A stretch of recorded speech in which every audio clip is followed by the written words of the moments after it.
వృషభ రాశి వారికి సంతాన వర్గం మీద అధిక శ్రద్ధ తీసుకుంటారు. అంతేకాకుండా నూతన పెట్టుబడుల కొరకు చేసే ప్రయత్నాలు, వీరి యొక్క అభివృద్ధి కొరకు మీరు చేసే ప్రయత్నాలు విషయాల్లో కొంత ముందు చూపుతో వ్యవహరిస్తారు.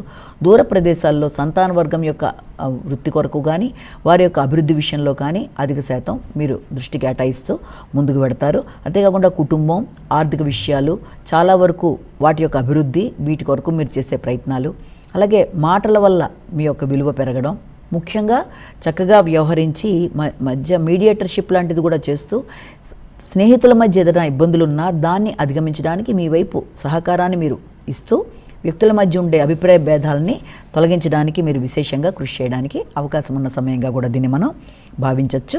అంతేకాకుండా మీ వ్యక్తిగత అభివృద్ధి విషయంలోనూ మీ యొక్క కళలకు సంబంధించి మీరు ఏదైనా నేర్చుకుందాం అంటూ చేసే కృషిలో వాటన్నిటికి సంబంధించిన విషయాల్లో, అంటే నిత్య జీవితంలో ఏదైనా కొత్త హాబీలు నేర్చుకోవడానికి చేసే ప్రయత్నాల అంశాలలో కూడా మీరు చాలా చక్కటి నిర్ణయాలు తీసుకోవడానికి మంచి అవకాశం ఉన్న సమయంగా భావించవచ్చు.